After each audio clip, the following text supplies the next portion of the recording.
Syekhuna Khalil memberi bekal kepada 3 muridnya, yang pertama pisang, yang kedua kitab, yang ketiga cincin. Pisang ini sudah habis-habisan membuat kita pecah. Pisang itu artinya makanan, kekayaan, akses, kapital. Kemudian kitab ini juga membuat kita salah paham satu sama lain dan menghasilkan pedang-pedang dan kebencian di antara umat Islam sendiri. Nanti akan datang saatnya peran yang ketiga, ketika kita sudah tidak bisa mempertahankan nasionalisme lagi oleh rekayasa-rekayasa yang luar biasa yang menghancurkan Irak, yang menghancurkan Libya, yang sekarang sedang akan menghancurkan Syria, juga Mesir dan lain-lain. Itu nanti akan melebar untuk penghancuran Indonesia. Kalau itu nanti sudah datang, maka cincin Nusantara harus kita tegakkan bersama-sama untuk merecover, untuk mengembalikan nasionalisme Nusantara kita bersama. Dan jangan khawatir, semua yang Anda sekarang alami, kecemasan-kecemasan itu jangan dianggap masalah besar, karena Allah sudah memiliki blueprintnya, Allah sudah memiliki time schedule-nya, Allah sudah memiliki grand design-nya sendiri, dan Allah melarang kita untuk ikut menentukan waktunya. Allah yang akan menentukan waktunya, dan kita mengalir. Wal asri innal insana lafi khusrin illal ladzina amanu wa amilus sholihat wa tawassaw bil haqqi wa tawassaw bis sabr. Dan hanya itu yang kita lakukan. Nanti Allah yang akan menentukan waktu dan time schedule-nya sendiri. Amin ya rabbal alamin. Mudah-mudahan bulan depan bisa kita buka sejarah-sejarah dari yang tidak ada di dalam buku-buku sejarah Indonesia. Amin ya rabbal alamin. Bagi setiap anak yang pernah mengalami saat-saat di mana dia tidak kerasan menjadi anak bapaknya, hendaklah mengingat bahwa sangat banyak juga bapak-bapak yang mengalami saat-saat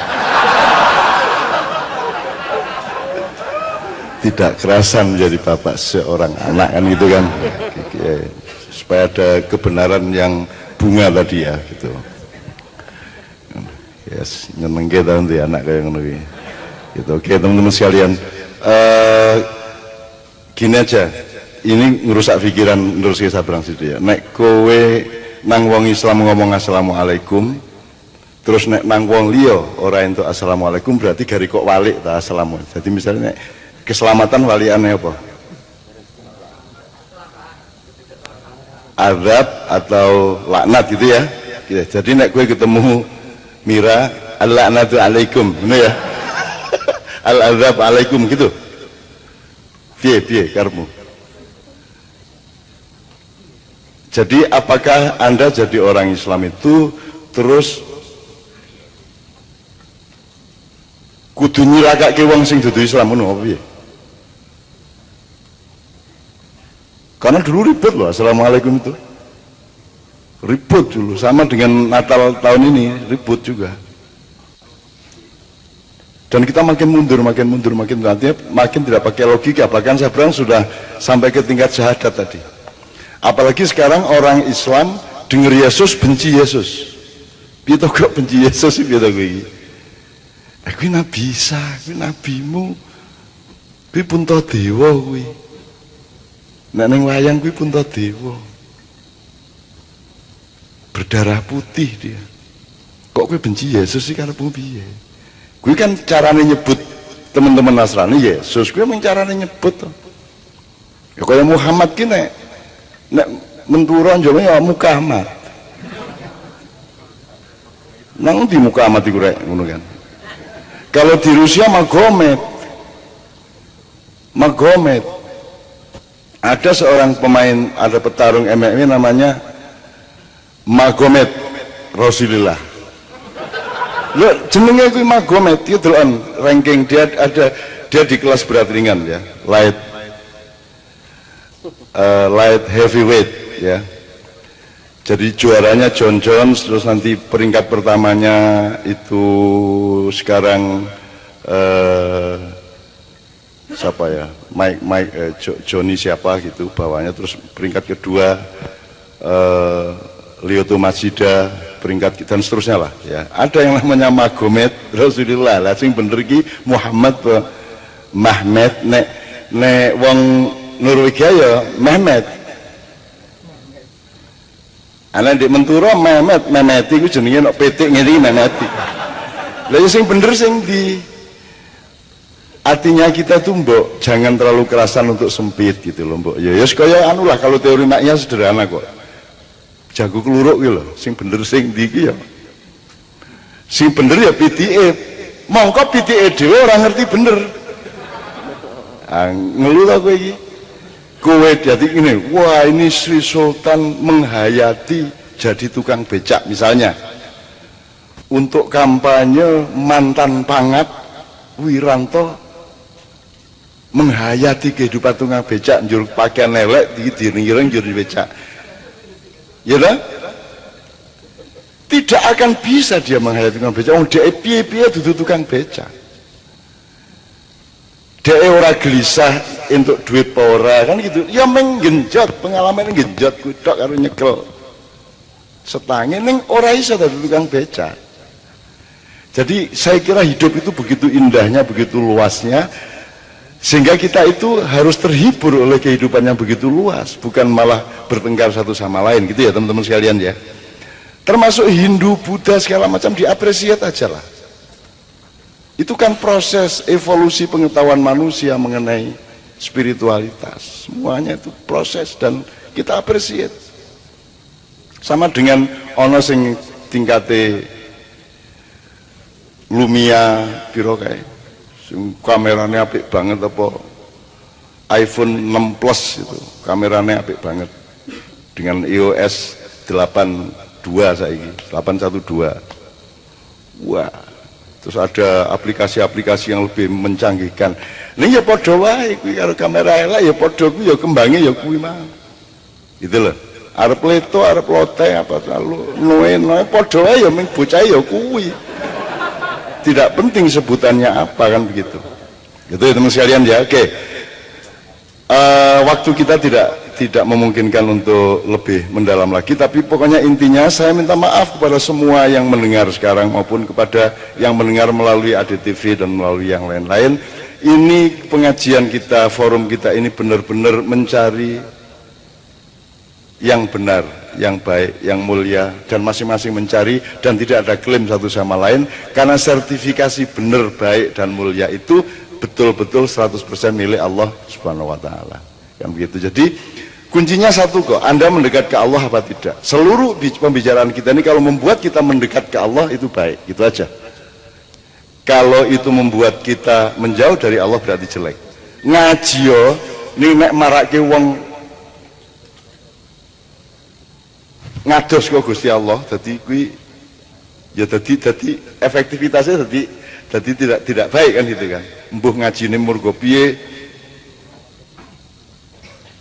A'udzubillahi minasyaitonir rajim.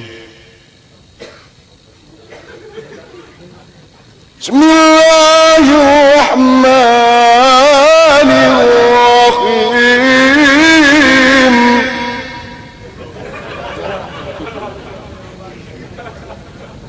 Wasari'u.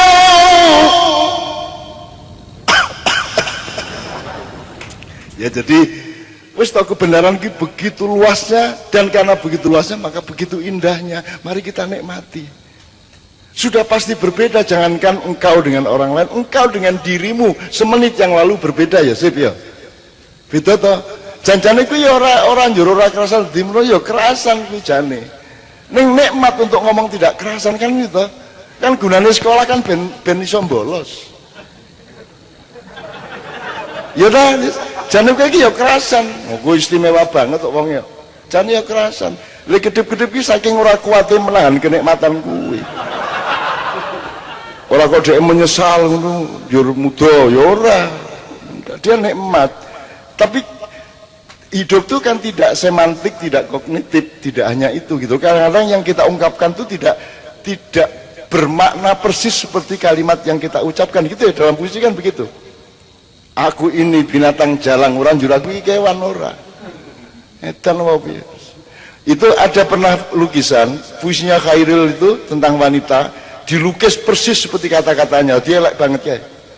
Misalnya pupunya seperti paha belalang, juru gambar walang. wajahnya seperti pinang, yo digambar jambe. Jadi welek banget ya wong wedoke. Lah itu kalau orang tidak ngerti simbolisme, tidak mengerti kemesraan. Jadi nomor satu di sini kemesraan, kita bercinta ini.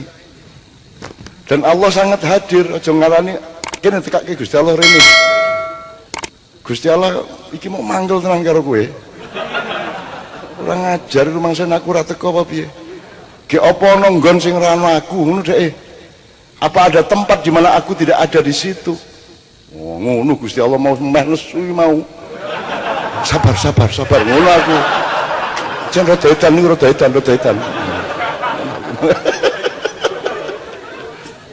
Lagi kalimat ini ya nyenengke ya Mustasi. Oke teman sekalian, sekali lagi tepuk tangan untuk kemesraan kita dengan Allah, dengan Rasulullah, dan dengan Anda siapa saja. Saya tidak peduli kerjaan Anda bawah, tengah, atas, tidak ada masalah.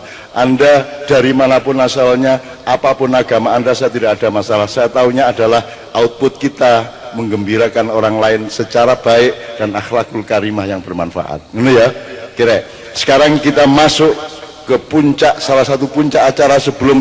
This is the main event of the evening. Now we will have 3 points, 2 from Bali and 1 from the sky.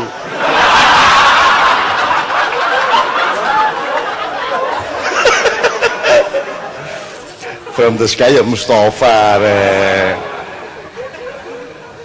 Alal Mustafa Ahmad Syarifil Maqam.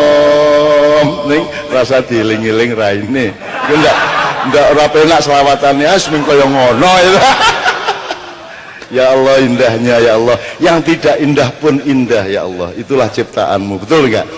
Ya, cip dadi kuwi rasa nesu karo Mas Tanto ya. Rasa itu gede-gede kuwi apik. Apik tenan kuwi. Nek perlu diperbanyak volumenya. Ora masalah. Justru kamu unik karena liane kan kedipe jarang, kemampuannya rendah dibanding kamu iso melapik. Sip. Pokoke ngono lho, nek makyae gampang, nek kowe iki angel ora iso meneng, berarti sing apik ki angel ora iso meneng kuwi. Nek kowe ngene iki kuat 5 menit ora kedip, sing apik 5 menit ora kedip kuwi. Ngono wae kok repot-repot. Wong ora dosa kok, kedip ora dosa. Bayangke kedip dosa. Wah, dosane akeh banget itu. Malaikat lho,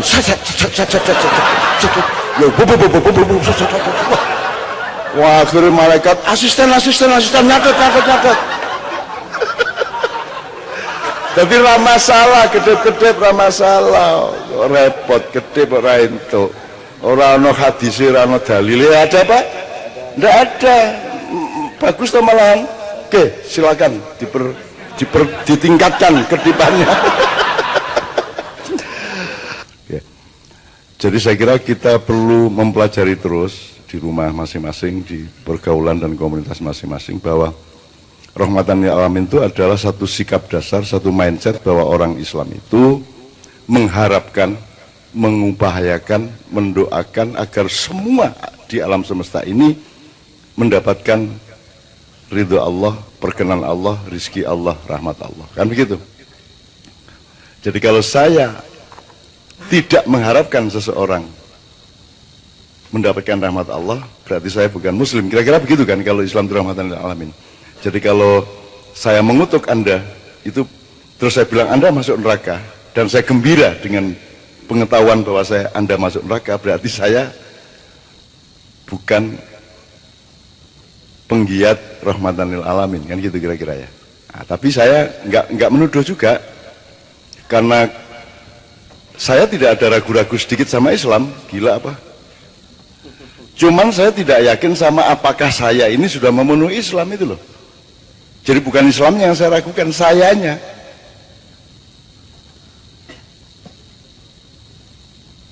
Gue wis yakin tenan toh. Ya. Kalau kita sholat yakin diterima Allah, itu optimis, tidak ada masalah, bagus. Tapi kan kita ini ngalamin macam-macam sehari 24 jam, ngene-ngene pikiran, ngene hati, ngene kan, jadi kita ini belum utuh, sehingga mungkin kita ini belum Islam bener menurut Allah. Sopo ngerti Allah berkenan wis lulus alhamdulillah ning kene lah rasa mestake. Itu loh teman-teman sekalian, bukan saya Islam itu berarti bukan kita tidak yakin sama Islam. Islamnya tidak ada masalah, tauhidnya tidak ada masalah, Allah Rasulullah tidak ada masalah, Yesus, Isa, Musa, Moses, David, Daud tidak ada masalah, Solomon, Sulaiman, Salam tidak ada masalah. Yang ada masalah itu, yang mungkin ada masalah itu sayanya itu loh, sampaiannya itu loh. Mungkin belum istiqomah bener, naik turun imannya, ya memang begitu. Makanya kita sebut Islam. Makanya sekarang saya tidak ngurusi apakah Anda sudah muslim atau belum. Anda juga tolong tidak usah peduli saya sudah muslim atau belum. Yang penting kita saling belajar sing bener kui opo, kan begitu. Nek kowe ne sopone saya, siapanya saya, tidak usah kita persoalkan dulu. Makanya saya kesini teman-teman sekalian, saya tanya apakah Anda umat saya? Bukan. Apakah Anda santri saya? Apakah saya pernah mengakui atau meminta Anda menjadi santri saya? Apakah Anda pengikut saya? Orang kabeh itu? Aku lak ming kancamu to. Kan begitu. Saya apa to aku iki? Aku ora ngongkon kowe dadi anak buahku terus nganut aku. Justru kualik nek kowe rene iki untuk nganut aku, kualik kowe.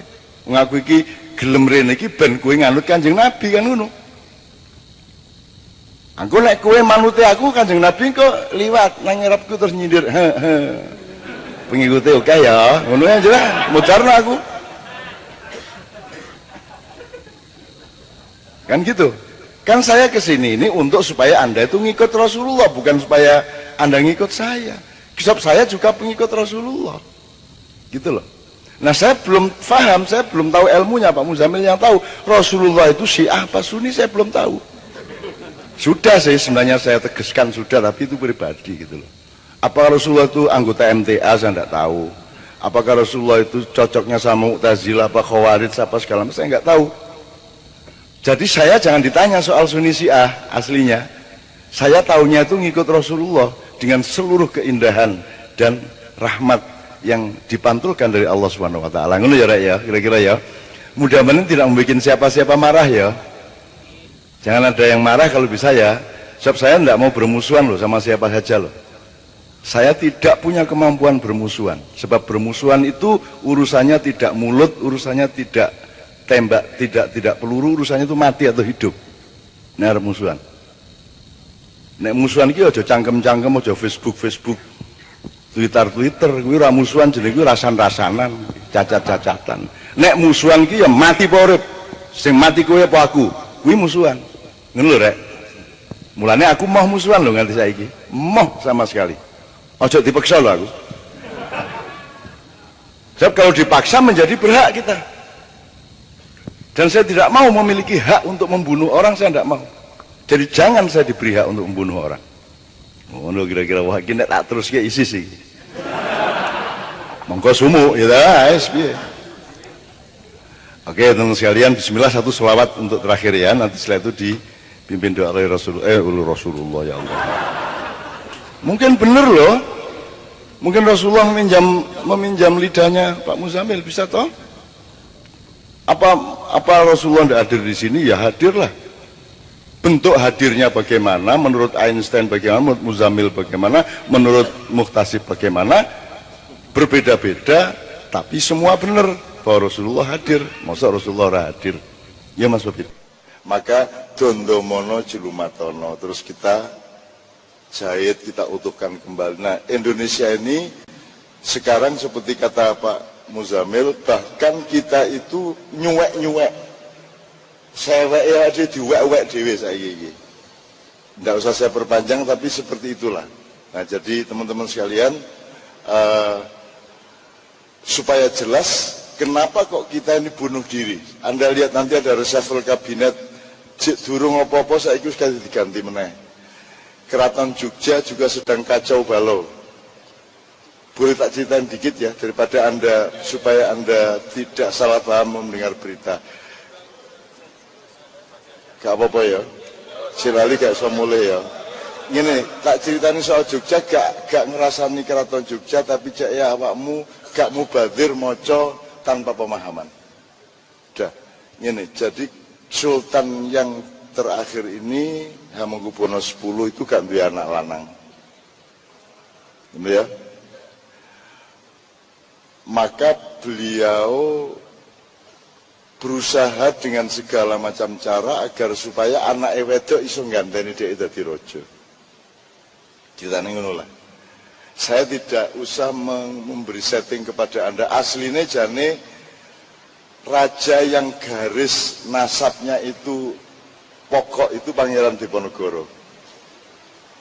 Jadi Pangeran Diponegoro kemudian pergi karena kekecewaan konflik itu, akhirnya yang meneruskan iki bukan turunan raja langsung, tapi iki gak usah didawak-dawakno. Sehingga terjadi seperti sekarang. Sultan Hamengkubuwono ke-9 almarhum yang dulu wakilnya Pak Harto itu mengatakan, aku iki duduk raja Jawa, aku iki mek didhawuhi dikongkon dadi Sultan Ngayogyakarta. Mulane saiki aku menyerahkan takhta untuk rakyat. Makanya buku beliau judulnya adalah Takhta untuk Rakyat. Artinya tahta kerajaan diberikan kembali kepada rakyat dan rakyat silakan mengangkat raja yang sebenarnya. Tetapi rakyat tidak paham, Indonesia tidak paham, dan karena Sultan IX sangat halus, anaknya juga tidak paham. Seharusnya Keraton Jogja memang sudah berhenti pada Sultan IX. Tapi karena tidak ada ketegasan, akhirnya terus, dan Allah yang akhirnya memberi ketegasan bahwa Sultan X tidak punya anak laki-laki. Saiki mau dipaksakan GKR Pembayun untuk menjadi raja. Caranya adalah pertama membuat Sabdotomo. Sabdotomo itu kira-kira 2 bulan yang lalu. Jadi Raja Jogja membuat statement yang disebut Sabdotomo untuk menegaskan bahwa kowe rasah melu-melu sing kuwasa aku. Apa wae sing tak dawuhke kudu kedaden, gitu ya. Terus beberapa waktu yang lalu beliau bikin Sabdo Rojo. Sabdo Rojo itu ada 5 isinya, membatalkan perjanjian awal Mataram antara Sunan Ki Gede Pemanan dengan Ki Ageng Giring. Kan tidak mungkin Pak Rektor perjanjian sama Mendiknas terus 30 tahun kemudian dibatalkan orang lain, nggak bisa Pak. Wong perjanjiannya wis koyo ngono iku. Satu. Pokoknya ada 5, salah satunya tidak lagi memakai kata khalifah dalam gelar Sultan Jogja dan tidak mengucapkan assalamualaikum lagi. Itu yang membuat semua warga keraton terutama adik-adik beliau marah. Itu dalam rangka mencari cara. Jadi rumangsane Sultan 10 iki, rumangsane nek khalifah iku lanang. Nek khalifah bilang nih anak wedok iso dadi raja. Padahal gak ngono dhek njaluk uruk aku. Nek aku gelem melok jahat tak kei dalane. Wong aku ratu sepuh. Jadi kudune nek kate ngilangi sing diilangi iku Sayyidin Panatagama iku diilangi. Nek khalifatullah itu khalifah itu lanang ya wedok kabeh khalifah. Semua manusia itu khalifah. Jadi tidak ada perempuan. Jadi yang dihilangin jangan khalifahnya tapi Sayyidin Panatagama. Kalau Sayyidin Panatagama tidak dihilangin, nanti kalau Pembayun jadi Raja Jogja, gelarnya dia lupa bahwa gelarnya akan jadi Sayyidatin Panatagama. Jadi kayak karo bahasa Arab raja iki. Siapa meneh karo. Ya, nek karo lah kamu mlebu neraka ya. Padahal nek Sayyidatin gak oleh Panatagama. Gak iso wong wedok dadi imam. Iki Gusti Allah sing nentokno wis nganut ae gitu. Terus muring-muring adik-adik ini. Bahkan kemarin ada Sabdo Rojo yang kedua, anak sing wedok iki GKR Pembayun dikei gelar GKR Mangkubumi. Nah, selama ada kerajaan Jawa, mangku bumi ku gawe wong lanang. Gak ono kok pangeran mangku bumi ada wedok. Yo kait wingi ku tok ono e. Dadi ki kacau balau. Nah sekarang adik-adiknya Sultan yaitu Yuda Kusumo dan Prabu Kusumo membuka kepada rakyat ini, kalau sudah dilanggar tatanan-tatanan keraton ini, rakyat Jogja harus bergerak, harus gumerega gitu ceritanya. Nah teman-teman sekalian, Anda juga tidak usah cemas dengan ini semua, tidak usah ikut menikmati kesalahan. Mudah-mudahan Allah memberi petunjuk kepada semuanya. Gitu loh, saya tidak tahu apa yang akan saya lakukan, tapi nek Gusti Allah ndawuhi tak dandanane engko. Tak kandhanane karo tak bisikane. Gitu loh, ngaku paling tuwek ndek kono iku rek. Umurku iku saiki wis kira-kira 633 tahun. Cuman awakmu kenal aku sing saiki, sing aku winginane kon gak kenal. Nah, iki rumusnya ono di Quran gitu ya. Jadi gitu kira-kira Bapak. Sampai ndak usah menikmati, ndak usah. Pokoknya gak paham menengahi. Makanya kembali kepada kebodohan yang diceritakan Rasulullah. Ngene saiki ilmu dasare. Ono wong bodoh jenisnya papat. Siji, satu, 4 macam orang bodoh. Satu, orang bodoh yang mengerti bahwa dia bodoh. Gitu ya. Jelas ya? Nomor 2, orang bodoh yang tidak mengerti bahwa dia bodoh. Nomor 3, orang yang tidak bodoh tapi mengerti bahwa dia tidak bodoh. Nomor 4, orang yang bodoh dan tidak tahu bahwa dia bodoh. Tapi guayane kayak gak bodoh. Nah, kalau aslinya dari Imam Ghazali, rajulun yadri wa yadri annahu yadri, thumma rajulun yadri walakinnahu la yadri annahu yadri. Nomor 3, rajulun la yadri walakinnahu yadri annahu la yadri, wa rabi'an rajulun la yadri wa la yadri annahu la yadri wa huwa jahil murakkab, ka kerbau ditambah petik. Orang yang ngerti bahwa dan mengerti bahwa dia mengerti. Satu. Nomor 2, orang yang mengerti tapi tidak mengerti bahwa dia mengerti. Nomor 3, orang yang tidak mengerti tapi ngerti bahwa dia tidak mengerti. Mudah-mudahan kita paling tidak nomor 3 ini. Yang nomor 4 adalah orang yang tidak mengerti dan tidak mengerti bahwa dia tidak mengerti. Itulah pemerintah Indonesia yang sekarang. Ya.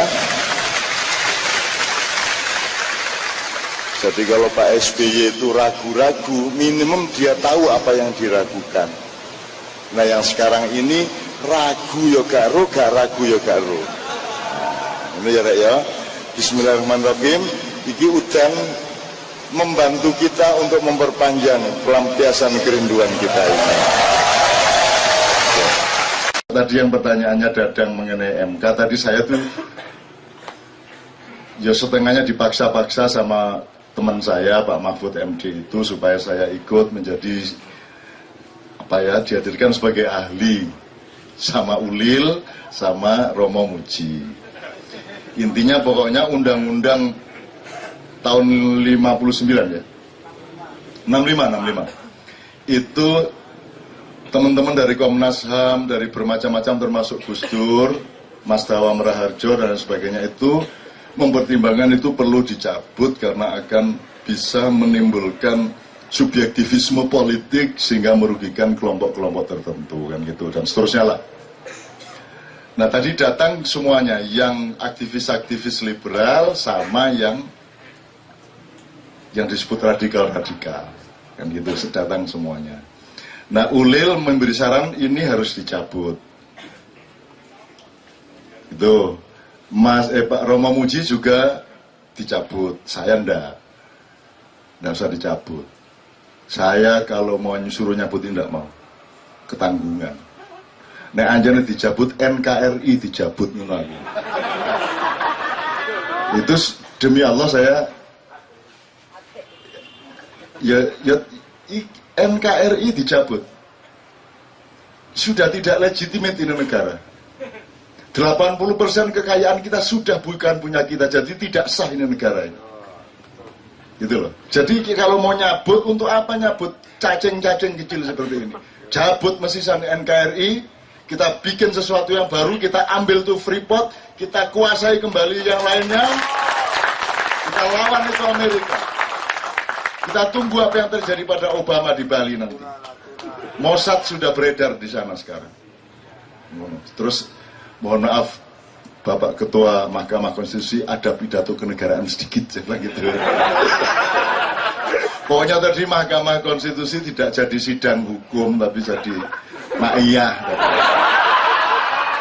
Jadi Mahfud itu menahan ketawa setengah mati dia. Dia harus jaga wibawa sebagai ketua toh.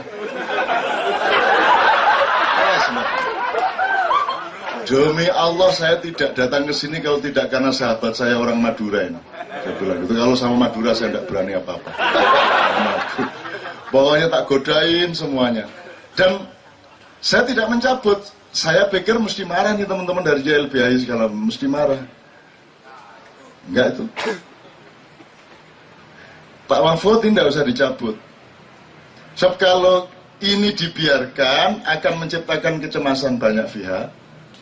Kalau ini dicabut akan menambah kecemasan lebih banyak pihak lagi. Nek gak wani, nek gak wani, totoan gak lagi. Biar wani. Loh, bagaimanapun harus ada konsensus antar manusia dan antar kelompok.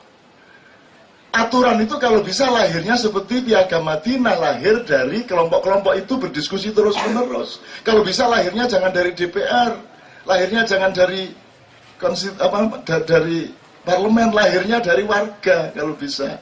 Kalau nggak bisa ya sudah, Pak Mahfud aja lah, bikin lah.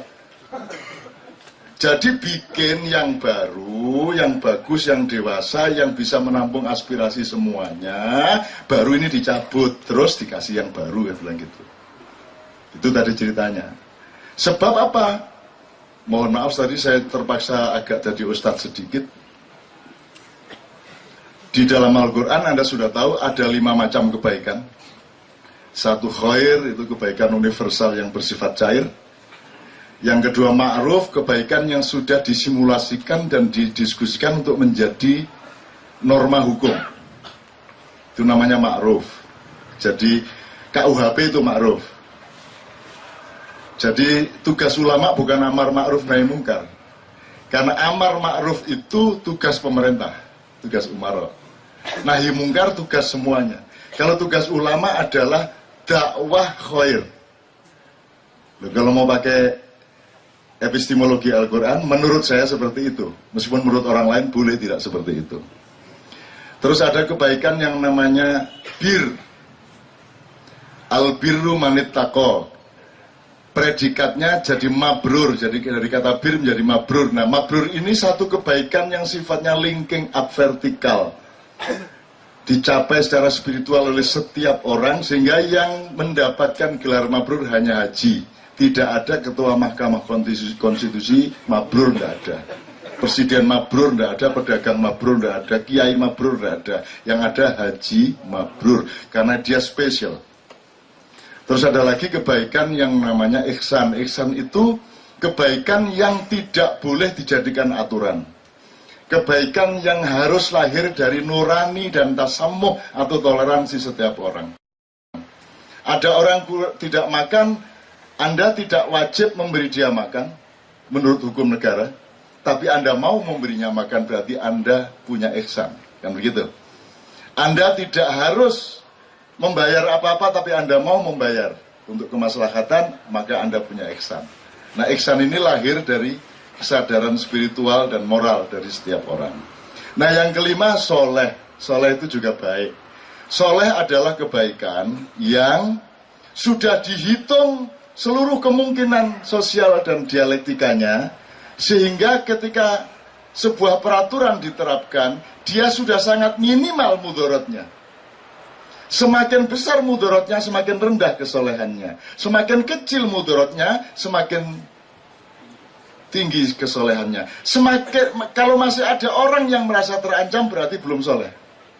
Nah, pasal ini, aturan Perpu tahun 65 ini belum soleh karena hari ini terbukti kita bertemu dengan orang-orang yang merasa terancam. Maka kita harus mensolehkan aturan ini. Tidak usah dicabut, tapi disolehkan. Nah, itu tadi saran saya. Akhirnya kedua belah pihak alhamdulillah terima kasih gitu. Jadi teman-teman YLBHI, Komnas HAM segala macam juga terima kasih, terutama karena saya mengatakan ini aturan belum soleh. Maksud saya belum pernah ke warungnya Pak Soleh. Itu ya. Kira-kira seperti itu. Tidak mudah, Dadang. Tidak mudah. Sidang seperti itu ngomong harus formal hanya 15 menit. Tapi harus merangkum seluruh masalah. Tidak mudah apalagi untuk mendamaikan dan mencari titik tengah seperti itu. Tapi alhamdulillah Allah membimbing. Sehingga tadi semuanya matur nuwun. Gitu loh. Sampai saya bingung. Mestinya karena saya nggak menyarankan dicabut, mestinya saya dimarahi dong sama YLBHI, tapi enggak kok tadi. Setahu saya, yang saya alami tidak, saya malah ketemu mereka habis itu banyak sekali dan mereka terima kasih. Bukan saya senang diterima kasih, tapi bahwa kita mencoba menerapkan ma'iyah itu di setiap masalah-masalah. Dan ternyata sebenarnya oke. Meskipun kemudian masih ada di luar sidang itu kemudian ulil lewat, Dajjal. Bujo ono sing ngono iku. Halal darahnya. Ngono terus aku gak ngerti toh kalau ada gitu-gitu. Aku takon sapa sing diarani Dajjal. Ulil taku. Ulil cak temen gak aku. Ayo aku ngono, ayo aku Dajjal. Ayo sapa sing ngomong aku Dajjal? Anjene yo, kaya apa kon? Kae terus aku Dajjal. Ngono nek aku dikon Dajjal. Kae terus kon, terlambat kon. Aku ket awal lahir wis Dajjal. Siungen aku biyen. Iku dawa.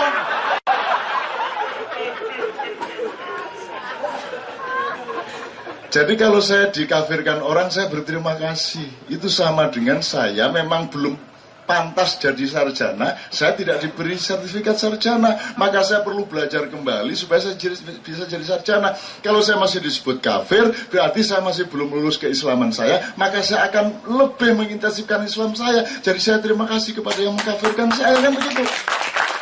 Matur nuwun saya. Terus, ya tapi kan nggak boleh dong mengaku dirinya kafir. Loh,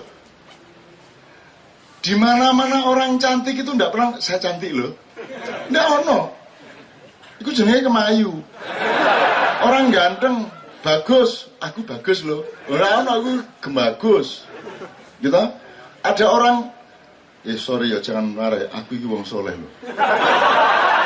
Ono ngomong ngono. Nek ono ngomong dugangen aku. Jadi saya disuruh menyebut diriku salah begitu. Enggak dong, aku menyebut aku kafir. Semua nabi-nabi memberi pelajaran kepada kita. Ini kuntu minadz zalimin. Tidak ada nabi mengatakan ini minas sholihin. Gak ono. Sobirin ono. Innallaha ma'as sobirin. Pada suatu pagi, waktu ujian SMA, saya dapat berita sobirin tidak bisa ikut ujian. Keceblung sumur. Wah, kita lari di Toto Prajan. Iling tau gue, di Toto Prajan. Wah, kita lari ke sana. Wah, kita ambil sobirin pakai tali itu. Begitu sampai di atas sumur, dia sudah setengah pingsan. Innallaha ma'as sobirin.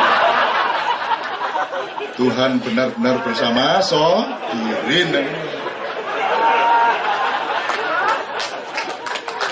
Loh, apa Allah kita sakiti dengan pemikiran-pemikiran seperti itu? Apakah Allah senang kita mengumumkan kebaikan kita? Ataukah Allah mengajarkan kita berendah hati, merasa jelek atau merasa baik yang baik? Merasa jelek dong. Ya, biar toh. Sorry aku soleh.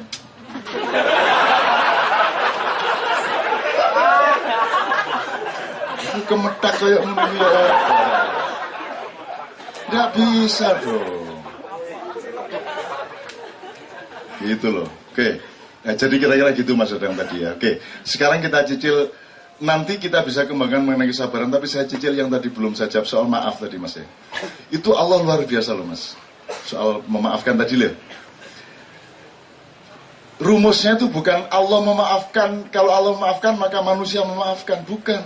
Terbalik, kalau sesama manusia engkau memaafkan, engkau sudah maka aku memaafkan, kata Allah. Loh, aneh loh itu Mas. Kudune lah, nah aku Gusti Allah, sak karepku tak sepuro tak gak sepuro. Ruwet kan, ngono nah aku Gusti Allah. Ini Allah ini aneh. Kalau kalian sudah minta maaf dan dimaafkan oleh saudaramu yang engkau berbuat kesalahan, maka aku maafkan kamu. Lu lah enak toh, dia nganut kita. Lu Allah kayak gitu kok kamu nggak mau itu lah. Allah itu enaknya luar biasa. Kamu lah top dah dia itu. Oh. Cuman dia mau ngasih rezeki kamu, dia ragu-ragu karena dia agak anu ya sama saya. Nanti tak simpen dulu. Ntar kalau dia sudah senyum sama saya, tak kasih banyak gitu Mas dia Mas. Itu sudah saya tanya, sudah saya interview dia. Nah, mengenai Allah itu Anda jangan tergantung kepada berita-berita, informasi dan rumusan-rumusan mengenai Allah dari kiri kanan Anda. Allah itu pokoknya kebenaran yang benar-benar di dalam diri Anda. Disitulah jalannya. Jangan menurut ini, nanti dulu. Oke, menurut ini juga penting. Tapi yang terpenting adalah penemuan kebenaran dan cinta yang sungguh-sungguh di dalam dirimu. Itu sudah cukup. Itu sudah cukup. Makanya orang sekarang ilallah di mana, tapi itu berdasarkan khutbah di masjid, berdasarkan omongannya ustadz ini, kiai ini kan begitu. Mendeng dadang. Dia ngomong la ilaha supaya dia tahu semua yang bukan Allah, sehingga dia menemukan yang sungguh-sungguh Allah. Kan begitu.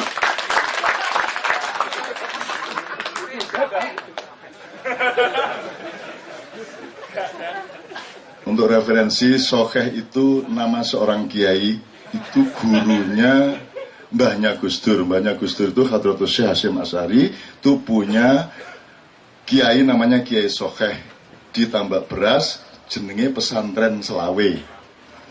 Selawe itu 25, jadi santrinya hanya 25, salah satunya adalah Mbahnya Gus Dur ini, kan gitu. Nah, Kiai Sokeh ini turunan ke-9 dari Pangeran Benowo. Pangeran Benowo ini dulu setelah kecewa sama konflik-konflik politik di Pajang, dia mengembara ke barat, balik ke timur, kemudian hidup di masa tuanya di Jombang dan kuburannya ada di Wonosalam. Dari situlah garis keilmuannya ke Hadratus Syekh. Kan gitu. Nah, ini sekedar untuk referensi. Saya mengerti apa yang Anda bicarakan tadi mengenai tokoh pluralis, tapi suka apa-apa lah Mas, suka masalah lah. Sudah ambil sana dunia. Ambil semua gelar untukmu. Aku tidak punya gelar apa-apa. Karena kalau manusia sudah memberiku gelar, nanti Allah akan mengurangi gelarnya untukku. Kan begitu. Ngono caranya Mas. Itu caranya menghibur walaupun gak oleh gelar ini ya. Oh, gitu kok ruwet. Mari kita remehkan diri sendiri gitu loh. Kalau Anda sudah sanggup meremehkan diri sendiri, maka Anda menjadi besar. Kan begitu? Betul enggak? Tenang aja. Wong dikafirno kok ruwet. Lho, ya napa sampeyan kae terus iki ya apa nek kula kafir kula wis kepiye. Lah. Wong kula niku nek turu mawon wiritanku iku kafir liberal.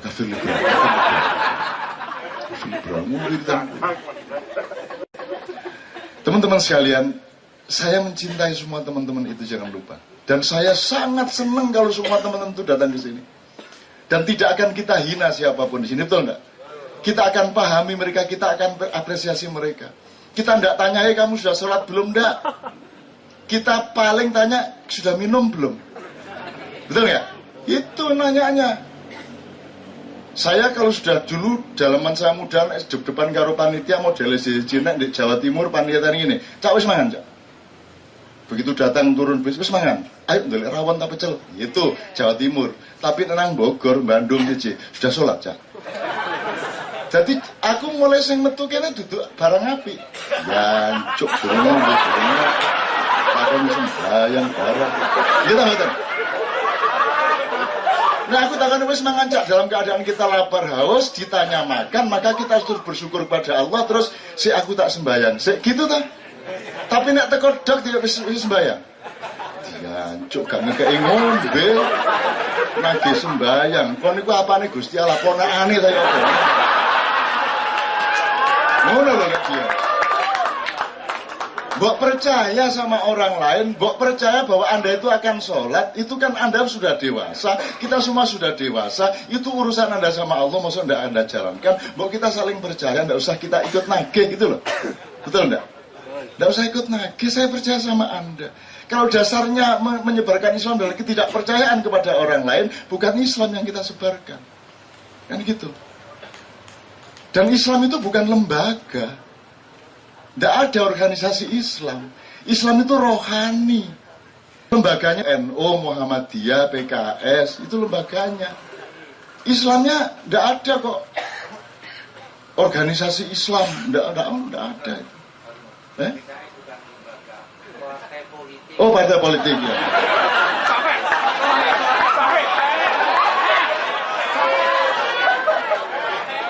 Mungkin nunggu lembaga Pak Gus. Oke, gitu ya kira-kira sekalian ya. Meskipun kita di Ma'iyah tidak apa-apa kok. Teman-teman itu punya kecenderungan begitu, kita pahami kok. Tapi boleh dong kita omong-omongan.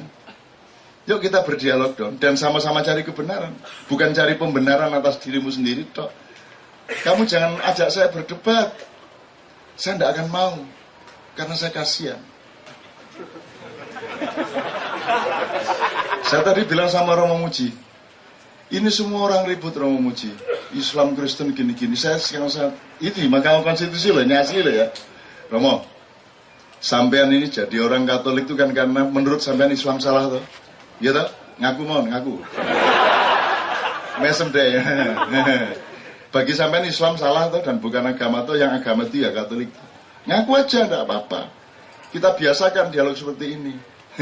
Ya gitu ya deh. Ya memang gitu, bagi saya juga gitu, Kristen bukan agama. Itu bagi saya, cuma ini tidak pernah saya omongkan. Saya terpaksa ngomong ini karena ada konflik yang tidak mutu ini. Terpaksa aku ngomong. 99% pendapat saya tidak saya omongkan. Itulah kunci kesabaran hidup. Itulah kunci untuk menjaga perdamaian hidup. Masa ana arek elek kene aku pengen ngomong kon kok rodok pedot kon. Kenapa itu tidak kita tahan?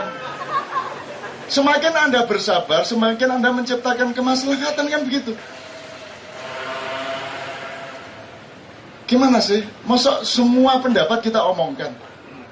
Apalagi mengklaim orang lain salah dan mengklaim diri sendiri benar, kan begitu. Itu saya punya pendapat sangat banyak mengenai SBY dan saya tidak pernah ngomong. Sebelum saya yakini bahwa kalau saya ngomong akan berakibat soleh gitu. Kalau kira-kira saya ngomong nanti efeknya bukan kesolehan, untuk apa saya ngomong? Mending saya simpen atau saya kembalikan kepada Allah. Begitu juga mengenai Kristen, saya nggak ngomong dong, itu istrimu kok. Islam istriku, Kristen istrimu. Itu auratmu, ini auratku, nggak usah dibandingkan. Apa mana dijol-jolno, ngawur aja. Gitu loh. Di Belanda saya ngajarin pastor-pastor sama pendeta itu begitu. Udah pakai metode istri aja. Maksudnya istri apa loh? Agama itu istri. Gitu loh. Artinya tidak usah kita perbandingkan antara yang mana yang lebih cantik. Bahwa istriku ini lebih anu loh daripada istrimu loh. Ya tidak usah ngono lah. Gitu loh. Dan kita juga tidak mempersoalkan kamu nikah apa tidak. Tidak usah. Terus bapak-bapak deh gak nikah. Kalaupun kita akan perbaiki, ada jalannya. Bil hikmah wal mau'izatil hasanah wajatilum bilati ihsan. Jangan Cak Nur Kholis Majid ngeledak lumpuh terus kita datangi Cak Nur. Ini laknat Allah ini. Kalau sampean sekarang insaf bertobat, insya Allah sembuh. Ya apa nak wong loro digenek ngene. Itu terjadi benar. Cak Nur lumpuh gini nih. Ini karena laknat Allah ini. Karena Cak Nur ngomong mengenai sekularisme. Lho ana wong loro. Aku iki kucing loro gak tega adane. Ana wong loro digenek ngono. Ini loh teman-teman, ini membela Islam, mengembangkan Islam, tapi betul-betul tidak memiliki akhlak kemanusiaan di antara mereka. Piye ta iki aku ora paham. Mosok ada orang, dajjal, kamu dajjal. Gitu. Aku yang ngerti, aku celeng nih, aku menang wae.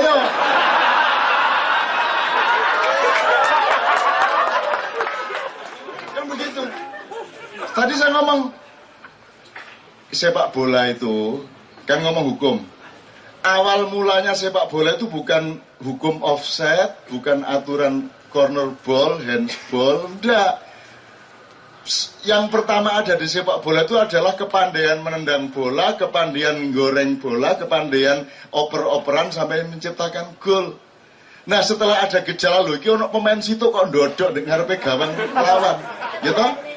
Ya toh, ndodok iki gawang lawan ndodok ngene ngenteni batu ono. Lah kok enak iki ndodok ndek kene akhirnya dikai garis. Pokoknya pemain yang dari sana tidak boleh melewati garis ini mendahului bola, kan begitu. Maka diciptakan hukum offset. Nah, kesadaran sepak bola nomor 1 bukan offset. Nomor 1 adalah pandai bermain sepak bola. Kesadaran hidup bernegara, kesadaran hidup berislam itu nomor 1 bukan haram. Nomor 1 wajibnya dulu. Jadi kalau bikin fatwa, yang banyak bikin fatwa wajib, haramnya sudah Allah banyak mengharamkan kok. Lu 70 lho. Akhirnya ya Ibu pulang dek. Maunya saya bunuhkan kafir 70 apa 210.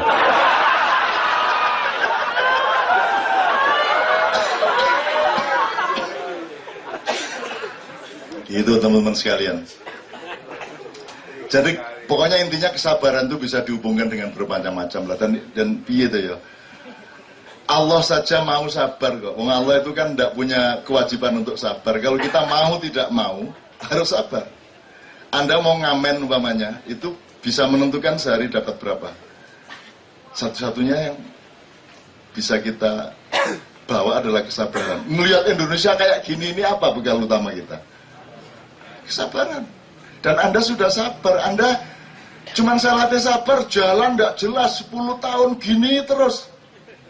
Tapi saya tanya sama Anda bilang tadi, nanti pulang juga 3-4 hari kembali rutin. Tapi saya tanya, ada perubahan nggak pada Anda? Ada perubahan nggak? Dibanding teman-temanmu di kantor atau di tempat kerja, ada perubahan nggak? Mohon maaf. Nggak, maksudnya Anda entah pemikirannya, entah ketangguhan mentalnya, entah ketenangan hatinya, ada bedanya dengan yang dulu. Ada. Anda lebih gampang senyum sekarang menghadapi apa-apa, betul nggak? Anda itu sudah sakti. Anda itu sudah sakti, cuman Anda tidak tahu Anda sudah sakti karena belum ada perang. Nanti kalau sudah diperlukan, loh ternyata sakti aku. Dan Anda itu sudah sakti, saya bilang sama Mas Puji, iki wis dadi arek-arek iki, cuman mereka belum tahu, biarin aja ndak tahu. Nanti begitu mereka menghadapi sesuatu, loh ternyata aku bisa ngatasi. Loh dulu saya cuma diajak nimbo 1000 timbo, jalan 10 kilo tiap hari, ndak jelas jurusnya apa. Jurusnya cuma kesabaran. Dan di dalam kesabaran yang luar biasa itu masuklah ilmu-ilmu yang juga luar biasa. Kan gitu. Jadi kalau ngomong kesabaran banyak sekali. Dengan teknologi ada kesabaran, dengan Allah Subhanahu wa taala urusannya juga hanya kesabaran. Gitu loh. Terus biye, Anda nggak tahu apa-apa, saya nggak tahu apa-apa kok. Emang bisa Gung bangsa Indonesia sekarang mengatasi masalah bangsa Indonesia? Nggak bisa. Harus kerjasama sama jin, sama Nyai Roro Kidul, dan macam-macam ya. Karo Mbah Iki, Mbah Iko, karo Brojo Musti ya. Oh, tenang aja. Malaikat, kabeh semua kita harus bekerja sama ini kalau mengatasi Indonesia. Dan untuk apa sih kita atasi? Salahmu sendiri bikin Indonesia. Ngapain tiba-tiba kita mengatasi Indonesia? Siapa, kapan Tuhan nyuruh kamu bikin Indonesia? Wong kamu bikin Indonesia juga bukan bikinanmu, itu kan kebetulan aja Jepang dibom. Setelah Jepang dibom, kamu punya kesempatan, kamu proklamirkan kemerdekaan. Kan itu kan? Jadi atas